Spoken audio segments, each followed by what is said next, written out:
महान कार्य ताकत से नहीं, लगातार लगे रहने से होता है।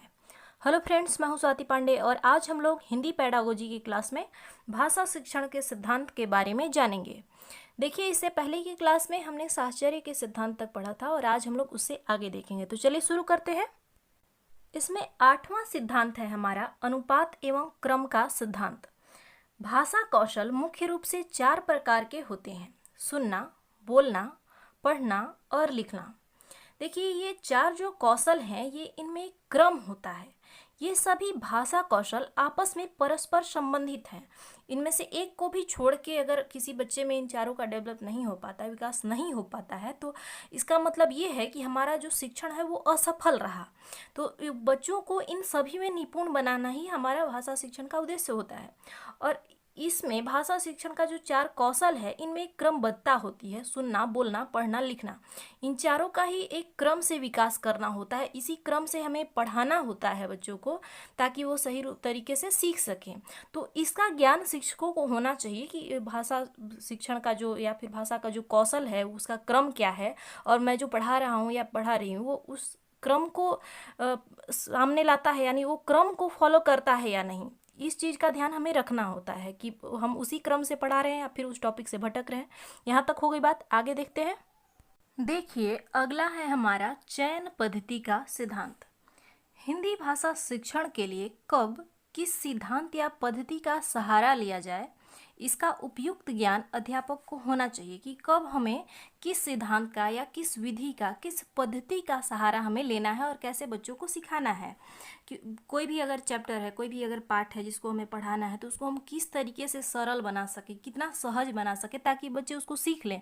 बहुत ज़्यादा अगर मुश्किल होगा, बहुत ज़्यादा अगर आप ऐसा कुछ पढ़ा रहे हैं, अब आप जैसे सोचेंगे कि हिंदी में अगर छोटे छोटे प्राथमिक स्कूल के बच्चों को अगर हम लोग समास पढ़ा लें, तो उनकी जो क्षमता है उसके हिसाब से पढ़ाना है। ये नहीं कि हाँ जैसे भी शुरू कर दिए उसको समझ में आ जाए, ऐसा कुछ भी नहीं है। उसके लिए एक विधि होती है, पद्धति होती है, तो उसका हमें चयन करना होता है कि कैसे हम सिखाएंगे तो वो लोग जल्दी सीख जाएंगे।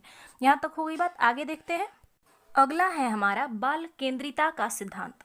भाषा शिक्षण के समय इस बात का पर्याप्त ध्यान देना चाहिए कि शिक्षण का केंद्र जो है वो बालक है, यानी कि बच्चा जो है वो सेंटर में है।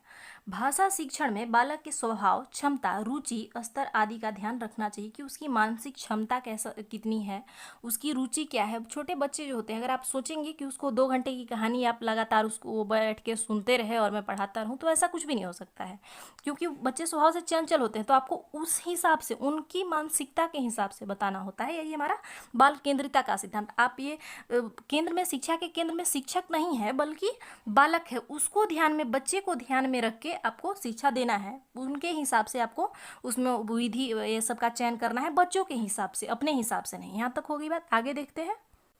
अगला है हमारा मातृभाषा शिक्षण का सिद्धांत।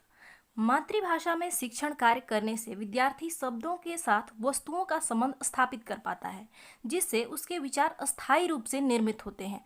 यानी कि जब आप किसी छोटे बच्चे को उसकी मातृभाषा, जो मदर टंग होता है, जो मदर लैंग्वेज होता है, उस भाषा में अगर आप शिक्षण कार्य करेंगे, उस भाषा में उसको समझाएंगे, तो वो सहज रूप से उसको सीख लेगा।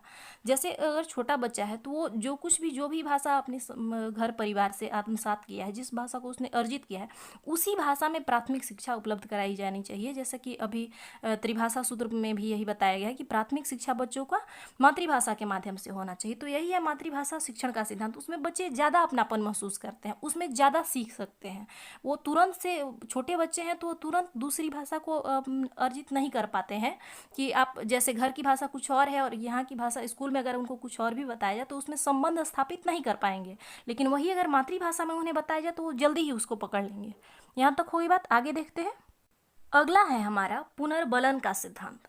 बीएफ स्किनर जो थे वो अमेरिका के एक मनोवैज्ञानिक थे। इन्होंने इस सिद्धांत को प्रतिपादित किया था और कहा था कि जब तक अधिगम प्रक्रिया के दौरान अधिगमकर्ता को सफलता मिलती रहती है, तब तक वह उत्साहित होकर सीखता है।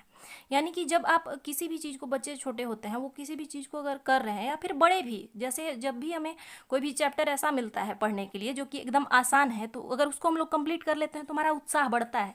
अगर शुरुआत में ही अगर कोई मुश्किल क्वेश्चन अगर हमें मिल जाता है और उसको अगर हम लोग नहीं कर पाते तो हमारा जो आत्मविश्वास है थोड़ा सा डगमगा जाता है, लगता है कि नहीं अब छोड़ दें। वैसे ही छोटे बच्चों के साथ भी होता है। वो जब अगर शुरू में जो चीज़ सीख रहे हैं, अगर उसमें सफलता प्राप्त उन्हें हो रही है, उनको पुनर्बलन मिल रहा है, तो वो उत्साहित होकर सीखते हैं। तो ऐसे ही प्रयास किया जाता है कि छोटे छोटे बच्चों को स्टेप में सिखाया जाए, लगातार बहुत बड़ी चीज़ें नहीं सिखाई जाए कि एकदम से वो लोग को लगे कि हाँ क्या सीख रहा हूँ। छोटे छोटे स्टेप में उसको टुकड़ों में बांट के, जैसे पार्ट्स में होते हैं, एक ही चैप्टर को कई भाग में बांट दिए, उसको कहानियों के माध्यम से, कविताओं के माध्यम से उनको सिखाया जाता है, ताकि उनको लगे कि हाँ ये मैंने सीख लिया। यहाँ तक हो गई बात, आगे देखते हैं। अगला है हमारा व्यक्तिक भिन्नता का सिद्धांत। यानी कि जो बच्चे होते हैं छोटे छोटे, तो उनमें व्यक्तिक भिन्नता होती है। किसी को पढ़ने में समस्या होती है, किसी को लिखने में समस्या है। ये हो सकता है कि कोई स्पष्ट उच्चारण नहीं कर पाता हो, क्योंकि जब बच्चे प्राथमिक स्कूल में होते हैं तो वो छोटे होते हैं, कितने बहुत सारे बच्चे होते हैं जो कि बोलने में हकलाते हैं या फिर बोलने में तुतलाते हैं, तो उनके उच्चारण में दोष होता है। तो इस हिसाब से उनकी जो व्यक्तिक भिन्नता है, उस हिसाब से आपको इसका ध्यान रख के उनकी क्या कठिनाई है, किस तरीके की समस्या आ रही है, तो इस हिसाब से उनको शिक्षा प्रदान करनी चाहिए। ये ही था हमारा व्यक्तिक भिन्नता का सिद्धांत। आगे देखते हैं। अगला है हमारा जीवन समन्वय का सिद्धांत। बच्चे उन विषयों और उन क्रियाओं में अधिक रुचि लेते हैं जो उनके वास्तविक जीवन से संबंधित होते हैं, जिनसे वो परिचित हैं, जिन्हें वो पहले से ही जानते हैं, थोड़ा बहुत जिनके बारे में वो परिचय प्राप्त है, वही चीज़ सीखने में ज़्यादा रुचि लेते हैं। जैसे आप लोग देखे होंगे कि जब छोटे बच्चे की किताबें होती हैं, उनमें विभिन्न प्रकार के छोटे छोटे कुत्ते, बिल्ली, ये सब का फिगर बना हुआ होता है।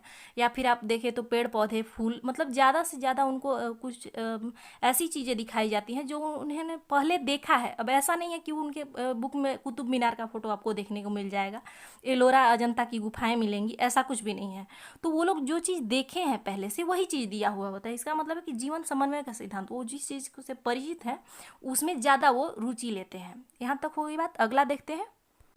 अगला और लास्ट है हमारा निश्चित उद्देश्य एवं पाठ्य सामग्री का सिद्धांत। निश्चित उद्देश्य मतलब है कि किसी भी भाषा को जब हम पढ़ा रहे होते हैं तो हमारा कुछ निश्चित उद्देश्य होता है कि बच्चे के में किन चीज़ों का विकास करना है, जैसे कौन सी भाषाई कौशल है जिसका विकास करना है और किस तरीके से करना है, उनका क्रम क्या है, ये हमारा निश्चित उद्देश्य होता है किसी भी बच्चे को पढ़ाने का। तो इसको भी देखने का प्रयास करना है कि हमारा जो उद्देश्य है, क्या हम उसको प्राप्त करने की ओर बढ़ रहे हैं या फिर नहीं बढ़ रहे हैं।